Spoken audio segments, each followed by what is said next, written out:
નમસ્કાર, YNN ન્યૂઝમાં આપનું સ્વાગત છે। સમાચારમાં વાત કરીએ તો આજે વડોદરા જીપીઓ ખાતે નાગરિકો, સ્કૂલોના વિદ્યાર્થીઓ દ્વારા સાયલેન્ટ લેટર પિટિશનની શરૂઆત કરવામાં આવી। આજે જીપીઓ ખાતે શ્રી સુપ્રીમ કોર્ટને સ્પીડ પોસ્ટ દ્વારા લેટર પિટિશન મોકલવામાં આવ્યું।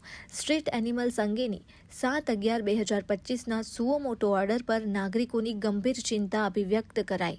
કોઈ પ્રદર્શન નહીં, માત્ર લોકશાહી હકના શાંતિપૂર્ણ ઉપયોગ રૂપે પત્ર મોકલવાનો અનોખો પ્રયાસ શ્વાન પ્રેમીઓ દ્વારા કરવામાં આવ્યો।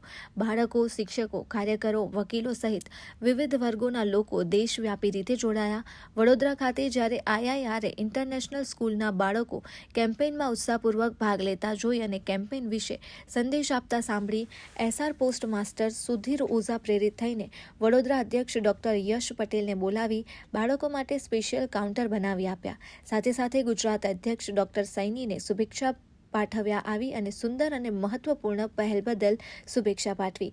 અનેક ભારતીય ભાષાઓમાં લખાયેલા પત્રો આ અભિયાનને રાષ્ટ્રીય અને સર્વસમાવેશી બનાવે છે, જેમાં ગુજરાતના બધા મુખ્ય શહેરો એવા વડોદરા, અમદાવાદ, સુરતની સાથે સાથે ભાવનગરે પણ ભાગ લીધું। ડોક્ટર સૈનીના નેતૃત્વમાં સમગ્ર ગુજરાતનું પ્રદર્શન દેશભરના રાજ્યોમાં સર્વોપરી બન્યું અને રાષ્ટ્રીય ઇતિહાસમાં જ્યારે આવો દિવસ સર્જાયો ત્યારે વડોદરા અને ગુજરાતનું પરચમ લહેરાવવામાં એ પ્રથમ આવ્યો। સુપ્રીમ કોર્ટને મોકલવાયેલી ભારતની સૌથી મોટી સંકલિત લેટર પિટિશન ડ્રાઈવ બનાવવાની શક્યતા છે।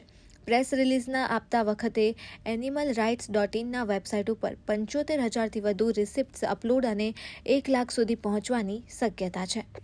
आप बता सकते हैं आज क्या हुआ जीपीओ में, क्या कर रहे हैं? मेरा नाम SK ओझा है। मैं यहाँ का सिंगर पोस्ट में आता हूँ। मैं अपने भेंट के दौरान मैं देखा कि बहुत सारे बच्चे जो है कि एनिमल सेफ के लिए, बच्चे की मुहिम के लिए आर्टिकल्स लेकर के वो आए थे हमारे यहाँ, वो बुकिंग करवाने के लिए आए। तो मैंने कहा कि वो इतने अच्छे काम कर रहे हैं तो मैंने भी क्यों नहीं मैं उनको कुछ सहयोग करूँ। तो मैंने उनके लिए एक एक्स्ट्रा काउंटर खुलवाया, उनके लिए अलग एक लाइन लगाई ताकि ये अच्छे काम में मैं भी एक सहभागी बनूं और मैं उनको अपना सेवा प्रदान करूं।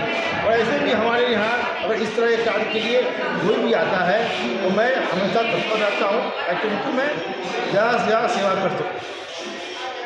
Thank you. શું મુખ્ય કારણ છે, શું મુખ્ય હેતુ છે અહીંયા જીપીઓ ખાતે આવ્યા?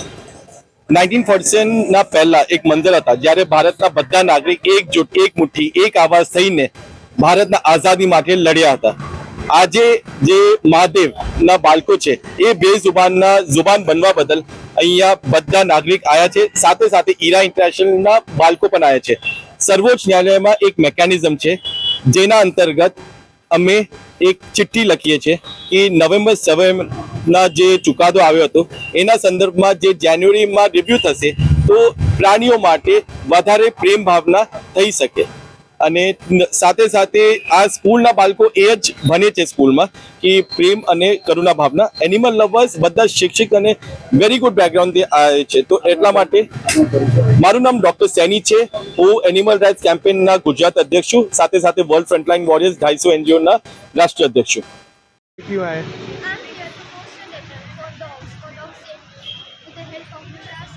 Veena ma'am and Dr. Subrahmanyam. Subscribe now and press the bell icon. Never miss an update.